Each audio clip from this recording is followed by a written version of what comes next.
Sam from Love is Blind UK is a walking red flag, and I literally knew it as soon as he opened his mouth. Like, not even 10 seconds had passed and I already knew, like, he's gonna be the villain. Like, there's always one male villain, at least one male villain in every season, and I was like, this is definitely gonna be the first one. The first red flag was his vainness, and I think is a really big red flag with men when men lead with their looks, when they're constantly fishing for compliments, they're constantly talking about their looks, like they want to be the trophy in the relationship. They want to be the bad bitch in the relationship, and they want you to know. And don't get me wrong, I'm all for confidence, I'm all for self-worth, but I'm suspicious when men are obsessed with their looks.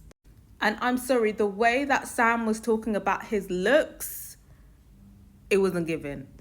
Because the way that this man was going on, if I was on a blind date with him, I'm thinking when I see him in real life, I'm going to see Channing Tatum. Imagine the girl's shock when they saw him in real life. He's hyping up the ting and it's him that's coming.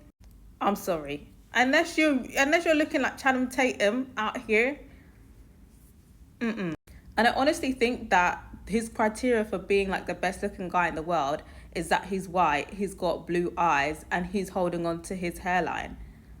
And he's tall. I feel like all that combined, he feels like he's God's gift to women. And I find this happens a lot with English men, especially English men who pursue women of color or black women. And that's why I'm kind of low-key against this whole pasta and lobster thing, because I feel like we're inflating these average-looking white men's egos a bit too much.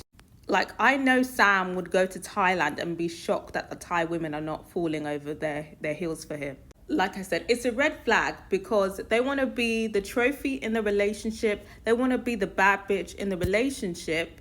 And soon enough, they start competing with their girlfriends, wives, partners, etc. They start competing with them. And then all of a sudden, you start hearing like little insults. You know, they play it off as a joke, but they start, saying little comments here and there to take a jab at your self-esteem, so that they can ensure that they are the bad bitch in a relationship. And we saw him do that with Nicole.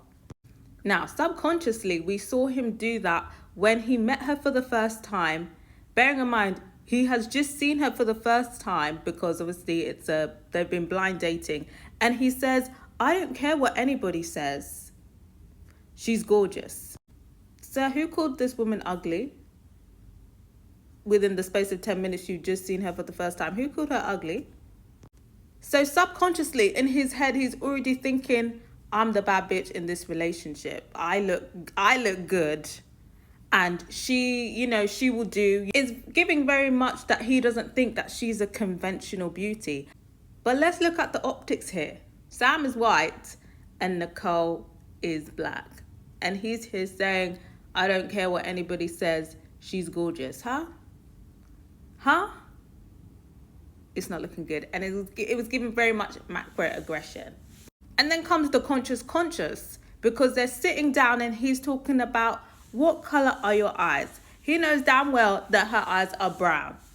But obviously, this is him now comparing her brown eyes to his blue eyes, the European standard of beauty.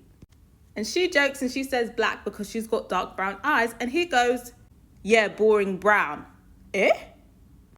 Boring brown.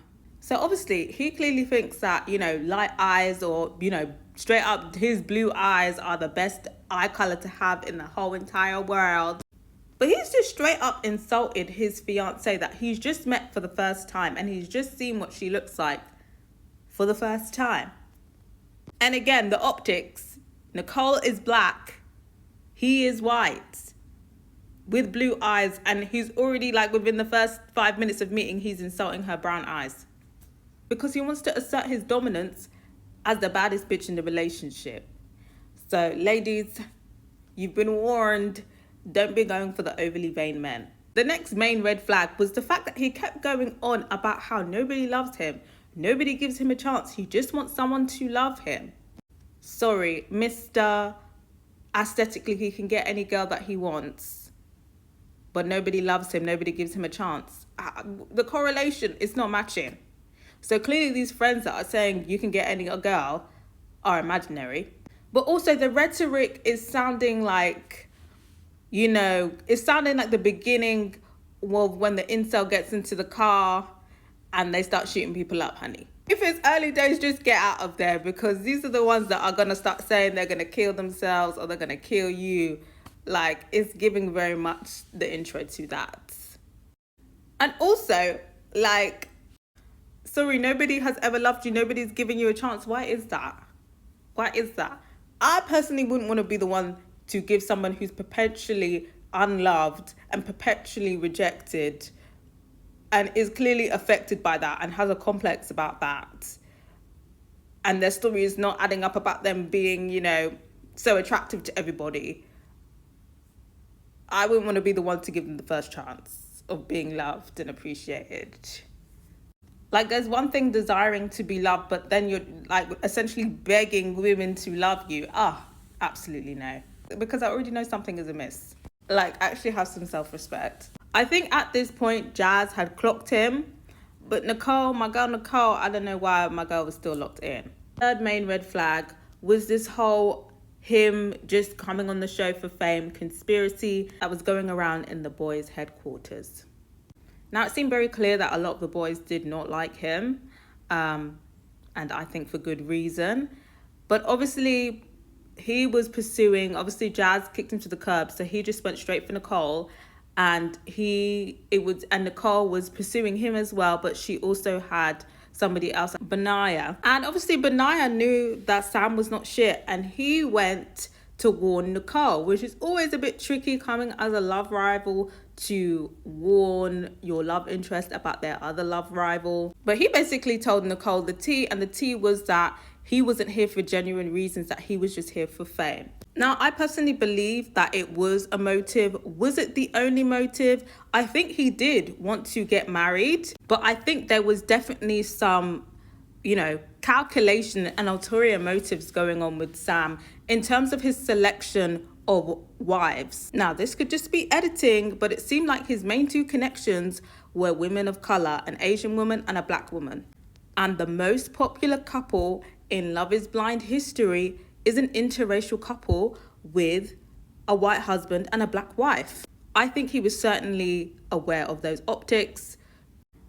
Him getting with a POC woman instead of a white woman would definitely be good marketing and would ensure that he gets a wife, and there will be good marketing for his fame interracial marriage couple coming off Love is Blind UK. So yeah, I think he's very calculated. He's a big red flag. I'm seeing narcissistic traits in there. I don't know why Nicole let it get that far, but I'm glad she came to her senses. But what do you guys think about Sam?